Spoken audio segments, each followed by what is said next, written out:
The Home Secretary has ordered police chiefs to present him with hard evidence that they're treating neighbourhood policing as a priority. The Home Secretary went on to say that bringing back the presence of officers in communities, what we would call bobbies on the beat, was a vital part of restoring the public's trust in the police following a string of scandals and cuts. So, is James cleverly right? Well, let's talk to former Detective Chief Superintendent Kevin Hurley and also former officer and host of Protect and Serve podcast, Oliver Lawrence. Morning to you two. Kevin, what do you think? Do we need more bobbies on the beat?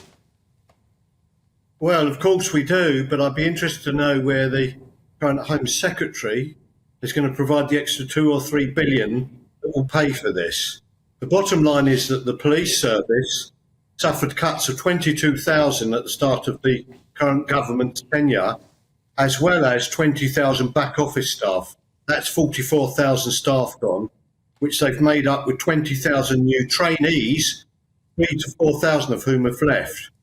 The issue on it is police have to respond to mentally disordered people, 999 calls, child abuse, violence against women, rapes, terrorism, road traffic accidents. The list is endless, and there are simply not enough officers to provide that vital link with the communities. And that's one of the reasons why we're suffering some of the breakdowns of law and order on the council estates, social housing estates and close density private estates around the country.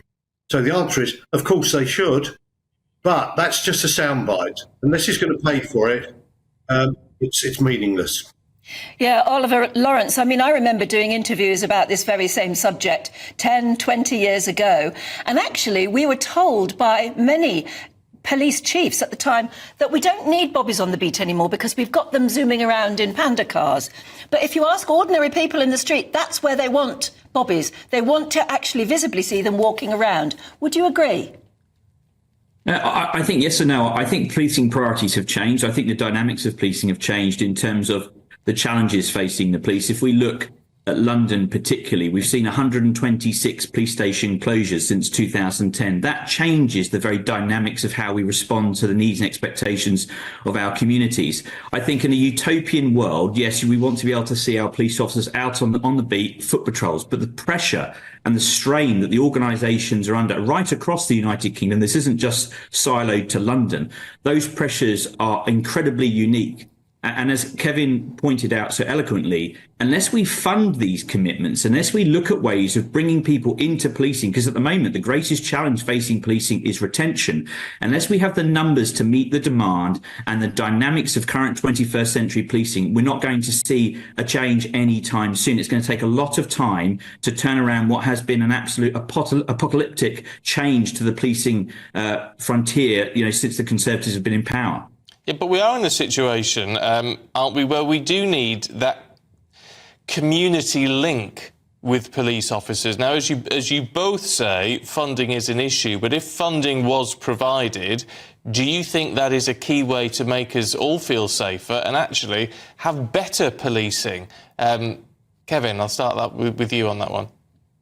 Well, yes, because if we look at policing, shall we say, a borough in any big city in the world, of course, you need detectives investigating the offences, and you need officers responding to 999 calls, and you need some local crime squads catching street robbers and burglars. But what is vital is that people working on the various estates and in areas where public passes great numbers, like shopping centres, railway stations, that do two things. First, it does provide a reassuring presence, but what it also does is it provides that opportunity for the officers to start to get involved with people in which they gather vital and important community intelligence. So there's a great mix. But in the end, when you don't have enough people, something's got to give. So you can't scrap people turning up to urgent 999 calls when women are being beaten up. You can't scrap people investigating murders and rapes. You can't scrap the armed police who respond to the most awful calls. And you can't scrap public order police. You can't scrap child protection police. So it comes down to, you are absolutely right, both of you, and Oliver, we need extra funding to do that. Now, one final point I would make, policing is not delivered alone. What it needs is a fully funded Crown Prosecution Service court service and prisons and corrections service with probation. Without all of them operating together and fully funded, we're never going to move anywhere near where we'd like to be. So I do agree with Oliver. What we've got at the moment is an apocalyptic situation where officers are leaving in large numbers early in their career. Indeed, Oliver is an example of it, as is my own son. We've got a real crisis in the police service and the criminal justice system. OK. Look, sadly, we are out of time, you two, but good to see you both this morning. Kevin Hurley and Oliver Lawrence, thanks very much indeed.